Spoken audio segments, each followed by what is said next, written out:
अस्सलाम वालेकुम नाज़रीन, आप सबका इस्तक़बाल है एच.एन. न्यूज़ में। मैं आपका होस्ट मोहम्मद अज़हरुद्दीन। आइए बढ़ते हैं तफसीलात की जानिब। एच.एन. न्यूज़ में आप सबका इस्तक़बाल है। आइए नजर डालते हैं आज के अहम खबरनामे पर।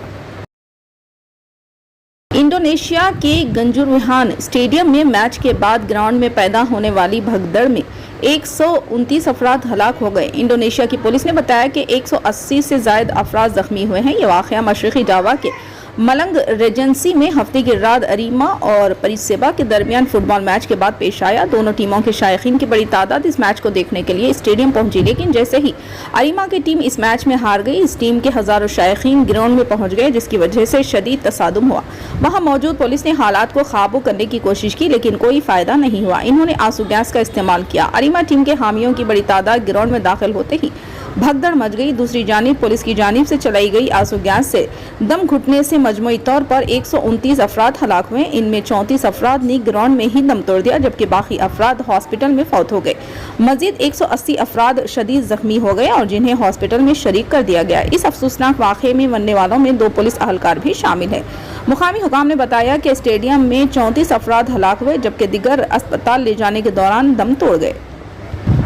इससे मुतालिक एक वीडियो भी सोशल मीडिया पर वायरल हुआ है। इस वीडियो में मदह कूदते हुए नजर आ रहे हैं। इंडोनेशियन फुटबॉल एसोसिएशन PSSI ने वाक़े पर अफसोस का इजहार किया, बादअज़ा इंक्वायरी का हुक्म दिया। सऊदी जनरल इंटरटेनमेंट अथॉरिटी ने दुनिया के सबसे बड़े आरजी आउटलेट का गिनीज वर्ल्ड रिकॉर्ड भी अपने नाम किया है। अथॉरिटी ने ट्विटर पर बयान में कहा कि रियाज में आउटलेट शॉपिंग फेस्टिवल के लिए गिनीज वर्ल्ड रिकॉर्ड सर्टिफिकेट मिला है। गिनीज रिकॉर्ड के मुताबिक 1,45,000 मुरबा मीटर से ज्यादा रकबे पर आरजी आउटलेट कायम किया गया है। याद रहे कि आउटलेट 2022 को सनीचर से विजिटर के लिए खोल दिया गया है। 2 हफ्ते जारी रहने वाला आउटलेट डोर शॉपिंग फेस्टिवल रोजाना 3 बजे से पहर से रात 1 बजे तक जारी रहेगा। फैशन, घरेलू लाजिमात, कॉस्मेटिक्स और बैनुल अक़वामी ब्रांड्स पर 70% तक की खुसूसी रियायत पेश की जा रही है। अरब न्यूज़ के मुताबिक 2 हफ्ते का आउटडोर फेस्टिवल जो सनीचर को शुरू होगा, फैशन, घरेलू लाजिमात और बैनुल अक़वामी माहिरीन के डिज़ाइन करदा कॉस्मेटिक मसनूआत पर 70% तक की खुसूसी रियायत पेश करेगा। सऊदी जनरल इंटरटेनमेंट अथॉरिटी के चेयरमैन तुर्की ऑल शेख ने अपने ट्विटर अकाउंट पर कहा कि रियाज में होने वाला ये प्रोग्राम एक अहम शुरुआत है।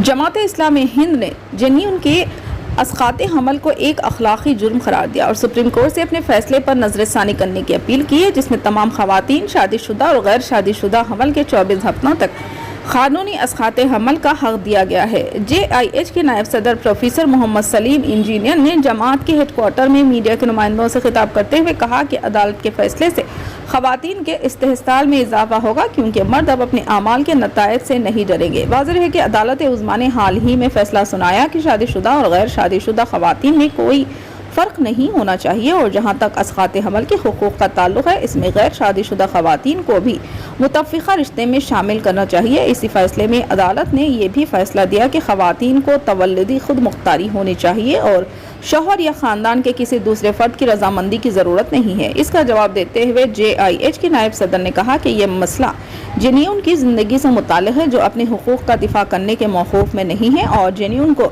हटाना कत्ल के मुतरादिफ है। इन्होंने कहा कि अदालत को ऐसे हसास केस में फैसला सुनाते हुए जनीन के हक़ पर गौर करना चाहिए था। सहाफ़ियों के एक सवाल के जवाब में JIH की ख़वातीन विंग की सेक्रेटरी मोहतरमा रहमतुन्निसा ने कहा कि असकाते हमल के हक़ को अवामी मुतालबे से नहीं जोड़ा जा सकता। इन्होंने सवाल किया कि क्या लोग फैसला करेंगे जनीन को दुनिया में आना चाहिए या नहीं। इन्होंने मुतालबा किया कि हुकूमत और अदालतें जनीन की ज़िंदगी समेत हर जान की हिफाजत करें। इसने कहा कि असकाते हमल गैर अखलाकी और गैर कानूनी है, ये बताते हुए कि जनीन को एक गैर पैदाइशी इंसान समझा जाना चाहिए। जमात इस्लामी के दोनों कायदीन ने कहा कि चूंकि जनीन एक गैर पैदाइशी बच्चा अपने हुकूक का दिफा नहीं कर सकता, इसका मतलब ये नहीं कि हम उन्हें महज सहूलत की वजह से अपनी मर्जी से छोड़ सकते हैं। ये कत्ल के मुतरादिफ है। वज़ीर-ए-आज़म नरेंद्र मोदी ने आज मुल्क में 5G खिदमात का आगाज़ किया। इन्होंने प्रगति मैदान में इंडियन मोबाइल कांग्रेस का इफ्तिताह किया और 5G खिदमात का आगाज़ किया। 4G 5G से ज़्यादा तेज़ खिदमात फराहम करेगा। मुल्क के टेलीकॉम शोबे में एक नए दौर का आगाज़ है। पहले मरहले के तहत हैदराबाद के अलावा अहमदाबाद, जामनगर, कलकत्ता और चेन्नई जैसे 13 शहरों में ये खिदमात दस्तियाब रहेंगी। कुछ वक्त के बाद इसे मुल्क के तमाम शहरों तक वसअत दी जाएगी। हाल ही में 5G स्पेक्ट्रम के नीलामी का अमल कामयाबी के साथ अंजाम पाया। मुकेश अंबानी की क़यादत में जियो में 88,078 करोड़ की लागत से स्पेक्ट्रम हासिल किया। सुनील मित्तल की क़यादत में एयरटेल ने 43,084 करोड़, वोडा आइडिया ने 18,799 करोड़ में स्पेक्ट्रम खरीदे। हैदराबाद में 3 अक्टूबर से ट्रैफिक पुलिस के क़वायद सख्त हो गए हैं, जिसके तहत भारी जुर्माने आयद किए जाएंगे।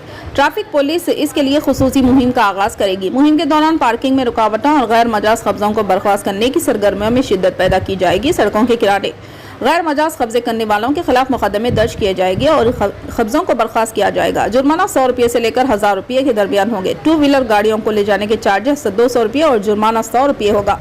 4 व्हीलर गाड़ी को ले जाने के चार्जेस 600 रुपये और जुर्माना 100 रुपये होगा। सिग्नल के करीब स्टॉप लाइन पार करने पर 100 रुपये जुर्माना आयद किया जाएगा। कमिश्नर पुलिस CV आनंद ने तमाम तिजारती इदारों के मालिकीन जिन्होंने फुटपाथ पर कब्जे कर लिए हैं, दरख्वास्त की कि वो रजाकाराना तौर पर जगह को खाली कर दें ताकि ट्रैफिक के बहाव में आसानी पैदा हो सके या फिर कानूनी कार्रवाई का सामना करे। राहगीरों की नकलो हरकत को आसान बनाने के लिए हैदराबाद ट्रैफिक पुलिस से स्टॉप लाइन की खिलाफ वर्जी करने वाली गाड़ियों के मालिकीन को जुर्माना आयद किया जाएगा। तमाम गाड़ी सवारों से दरख्वास्त की गई है कि वो ताउन करें। चीफ मिनिस्टर तेलंगाना चंद्रशेखर राव के दौरे वरंगल के मौके पर इस्तकबाल के लिए जाकर वापस होने के दौरान रोनुमा सड़क हादसे में खातून पुलिस ओहदेदार जख्मी हो गई। रियासती वजीर ई दयाकर राव और अरकान असम्बली चीफ मिनिस्टर का इस्तकबाल करने के बाद अपने काफिले के हमरा वापस हो रहे थे कि जिले जनगांव पिम्बर्दी के पास काफिले में शामिल एक गाड़ी से खातून सिक्योरिटी ऑफिसर तवाजुन खो जाने के नतीजे में गिर पड़ी। फौरी तौर पर गाड़ियों को रोक दिया गया। हादसे में खातून ओहदेदार मामूली तौर पर जख्मी हुई है। राष्ट्रीयवाद की नई शक्ल कहां कहां से नमूदार की जा सकती है, इसकी एक मिसाल रियासती सरकार का हालिया फैसला है, जिसके मुताबिक महाराष्ट्र हुकूमत ने तमाम सरकारी अफसरान को लैंडलाइन और मोबाइल फोन पर हेलो के बजाय वंदे मातरम कहने का सरकारी हुक्म जारी किया है। रियासत में ये उसूल इतवार से गांधी जयंती 2 अक्टूबर 2022 के मौके पर लागू होगा। इस हुक्म की मुखालिमत करते हुए MIM के तर्जुमान वारिस पठान ने कहा कि ये क्या ड्रामा है, क्या इससे रोजगार मिलेगा? GR के मुताबिक सरकारी और सरकारी फंड से चलने वाले इदारों में काम करने वाले तमाम मुलाजमीन के लिए लाजमी है कि जब वो शहरियों या सरकारी अफसरान से टेलीफोन या मोबाइल कॉल करें तो हेलो के बजाय वंदे मातरम बोले। जनरल एडमिनिस्ट्रेशन डिपार्टमेंट की जानिब से जारी करदा GR में कहा गया है कि अफसरान को चाहिए कि वो वंदे मातरम को सलाम के तौर पर इस्तेमाल करने के लिए आने वाले लोगों में भी बेदारी पैदा करें। GR में कहा गया है कि लफ्ज़ हेलो मगरिबी सकाफत की तकलीद है और इससे कोई प्यार पैदा नहीं होता।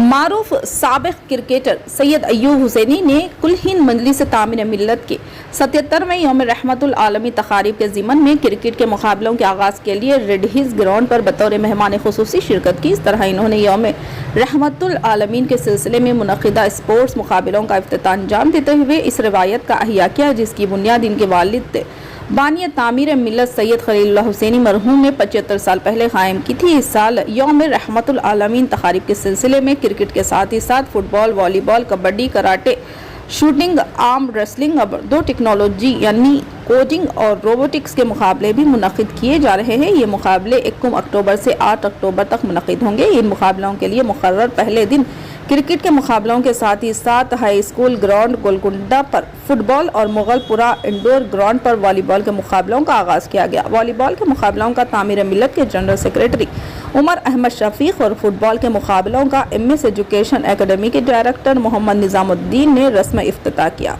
यौम रहमतुल आलमीन तकारीब के सिलसिले में गुज़िश्ता कई सालों से खेलकूद के मुकाबलों के इनेकाद को रोक दिया गया था।